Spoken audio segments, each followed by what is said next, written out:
In the year 1843, a man was born who was to have a profound effect upon the lives of millions of people. His name was Russell Herman Conwell. He became a lawyer, then a newspaper editor, and finally a clergyman. It was during his church career that an incident occurred which was to change his life and the lives of countless others. One day a group of young people came to Dr. Conwell at his church and asked him if he'd be willing to instruct them in college courses. They all wanted a college education but lacked the money to pay for it. He told them to let him think about it and come back in a few days. After they left, an idea began to form in Dr. Conwell's mind. He asked himself, why couldn't there be a fine college for poor but deserving young people? And before very long, the idea consumed him. Why not indeed? It was a project worthy of 100% dedication, complete commitment, and almost single-handedly Dr. Conwell raised several $1 million with which he founded Temple University, today one of the country's leading schools. He raised the money by giving more than 6,000 lectures all over the country, and in each one of them he told a story called Acres of Diamonds. It was a true story, which had affected him very deeply, and it had the same effect on his audiences. The money he needed to build the college came pouring in. The story was the account of an African farmer who heard tales about other farmers who had made millions by discovering diamond mines. These tales so excited the farmer that he could hardly wait to sell his farm and go prospecting for diamonds himself. So he sold the farm and spent the rest of his life wandering the African continent, searching unsuccessfully for the gleaming gems which brought such high prices on the markets of the world. Finally, the story goes, worn out and in a fit of despondency, he threw himself into a river and drowned. Meanwhile, back at the ranch, or farm in this case, the man who had bought his farm happened to be crossing the small stream on the property when suddenly there was a bright flash of blue and red light from the stream bottom. He bent down, picked up the stone. It was a good-sized stone, and admiring it, later put it on his fireplace mantel as an interesting curiosity. Several weeks later, a visitor picked up the stone, looked closely at it, hefted it in his hand, and nearly fainted. He asked the farmer if he knew what he'd found. When the farmer said no, that he thought it was a piece of crystal, the visitor told him he had found one of the largest diamonds ever discovered. While the farmer had trouble believing that, he told the man that his creek was full of such stones, not as large perhaps as the one on the mantel, but, well, they were sprinkled generously throughout the creek bottom. Needless to say, the farm the first farmer had sold so that he might find a diamond mine turned out to be the most productive diamond mine on the entire African continent. The first farmer had owned, free and clear, acres of diamonds, but had sold them for practically nothing in order to look for them elsewhere. Well, the moral is clear. If the first farmer had only taken the time to study and prepare himself, to learn what diamonds looked like in their rough state, and since he had already owned a piece of the African continent, to thoroughly explore the property he had before looking elsewhere, all of his wildest dreams would have come true. Now, the thing about this story that so profoundly affected Dr. Conwell and subsequently millions of others was the idea that each of us is at this moment standing in the middle of his or her own acres of diamonds. If we'll only have the wisdom and patience to intelligently and effectively explore the work in which we're now engaged, to explore ourselves, we'll usually find the riches we seek, whether they be financial or intangible or both. Before we go running off to what we think are greener pastures, let's make sure that our own is not just as green or perhaps even greener. It's been said that if the other guy's pasture appears to be greener than ours, it's quite possible that it's getting better care. Besides, while we're looking at other pastures, other people are looking at ours. There are few things more pitiful to my mind than the person who wastes his life running from one thing to another, forever looking for the pot of gold at the end of the rainbow, and never staying with one thing long enough to find it. No matter what your goal may be, perhaps the road to it can be found in the very thing you're now doing. It wasn't until he was completely paralyzed by polio and forced to reach into the rich resources of his mind that a courageous farmer got the idea of producing exceptionally good meat products on his farm. From that idea, one of the country's most successful meatpacking companies was born. His farm contained acres of diamonds, too. He just never had to dig for them before. Your mind is your richest resource. Let it thoroughly explore the possibilities lurking in what you're presently doing before turning to something new. I say that because there were probably good reasons for your having chosen your present work in the beginning. If there weren't, and if you're unhappy in the field you're in, well, then perhaps it's time for some serious exploration. Dr. Russell Conwell's life is a living example of the importance of a willingness to change once one's own pasture has been thoroughly explored. I said that Dr. Conwell began as a lawyer, then later changed to become a newspaper editor, before he finally found his true calling as a clergyman and the founder of a great university. One of the best examples of a person finding acres of diamonds hiding in his work is Stu Leonard of Connecticut. He began as a dairy route delivery man. As he worked his rounds, he began to think of all the products connected to the dairy business that his customers really needed. He bought a working dairy with very little down and a lot of hard work and began building his business around it. Keeping the working dairy intact in the center of his operations and surrounding it with windows through which his customers could watch the process, he began adding other products. Today his dairy store is the largest in the world, and it sells everything in the food line. People come from all over the entire area to shop at Stu Leonard's dairy store, and they love it, and he loves them. People who are too old or infirm to come to his store on their own are picked up in Stu Leonard's buses and brought to the store. He has a multi-million-dollar business that grew out of a delivery route. The diamonds were there, and Stu Leonard made the most of them. Every kind of work has such opportunity lurking within it.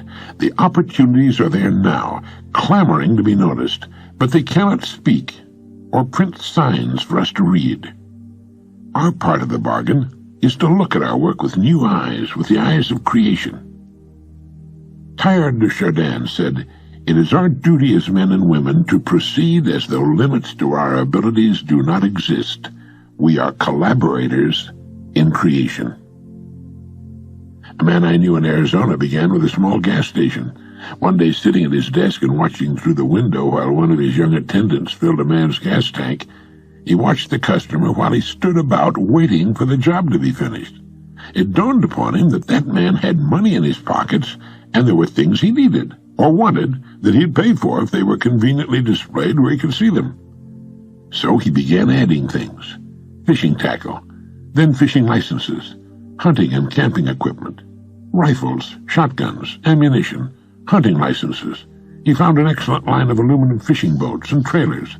He began buying up the contiguous property around him. Then he added an auto parts department. He'd always carried cold soft drinks and candy, but now he added an excellent line of chocolates in a refrigerated case. Before long, he sold more chocolates than anyone else in the state. He carried thousands of things his customers could buy while waiting for their cars to be serviced.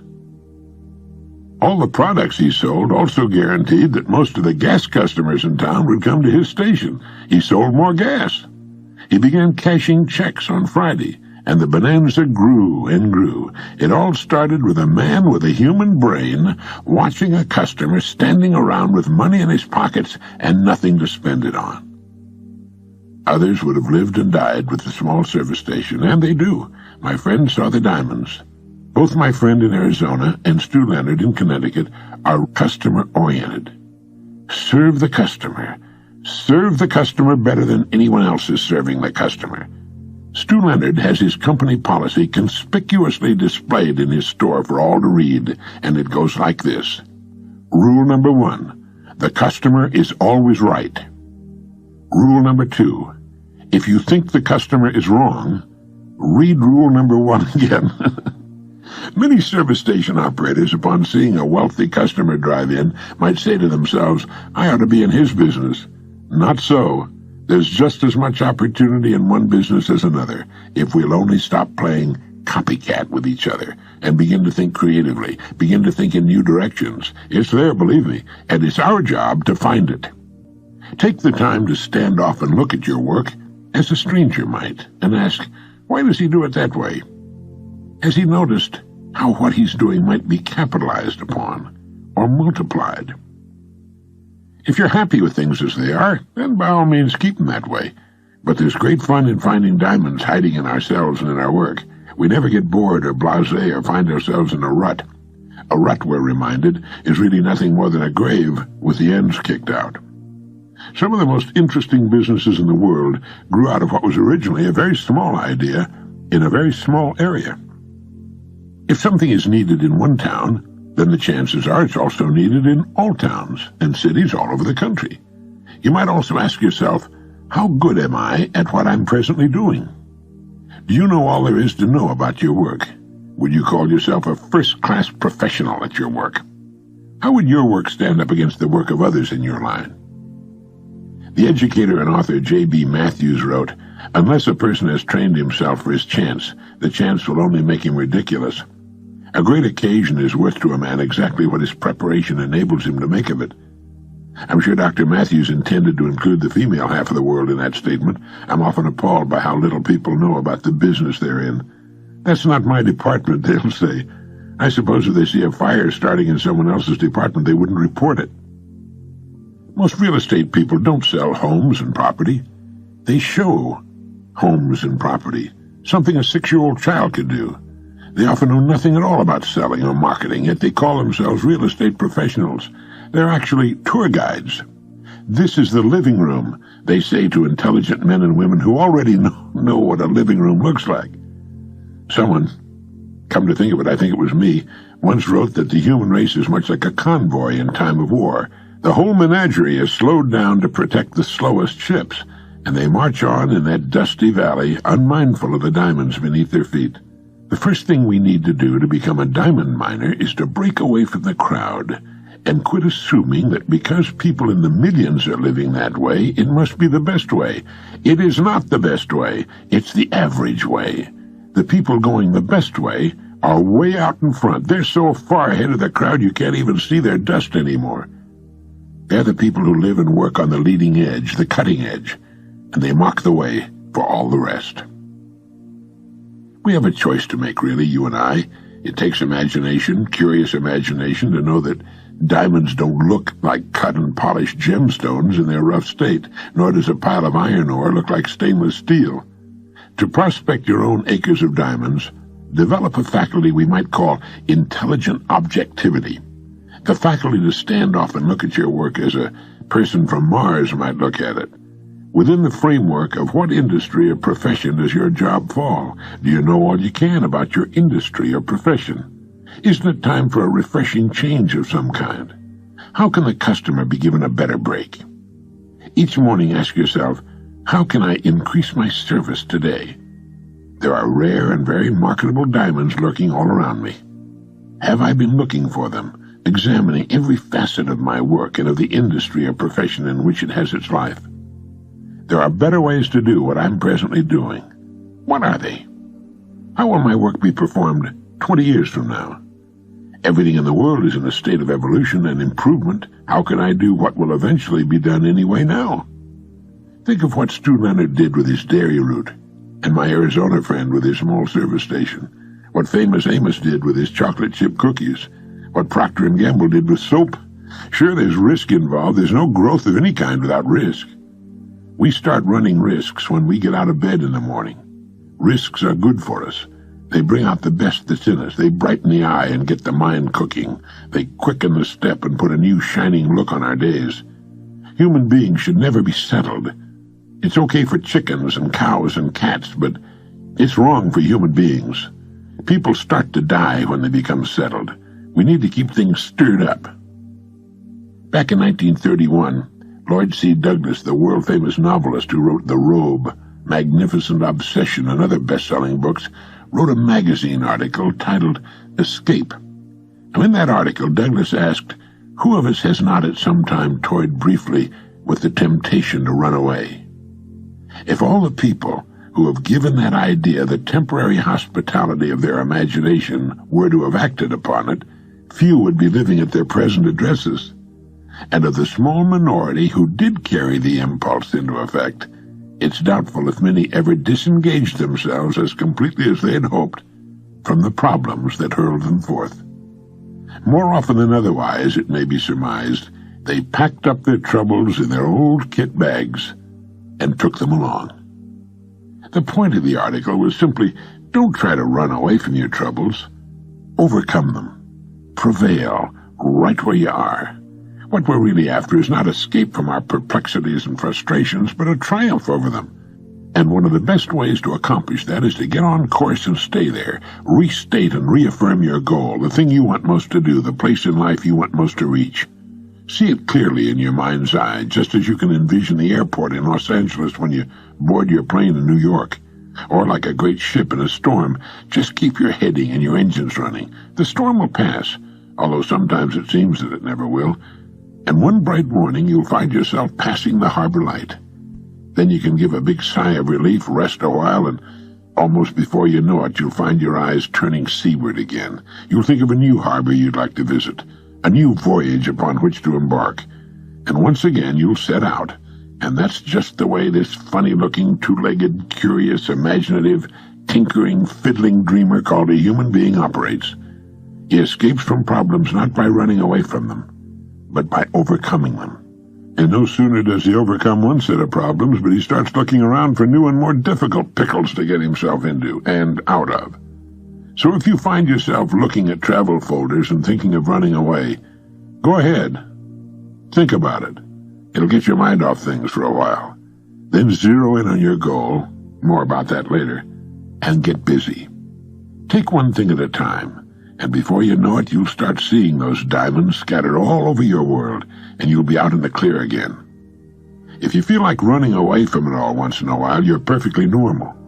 If you stay and get rid of your problems by working your way through them, you're a successful citizen. Start taking an hour a day with a legal pad and dissect your work. Take it apart and look at its constituent parts. There's opportunity there. That's your acre of diamonds.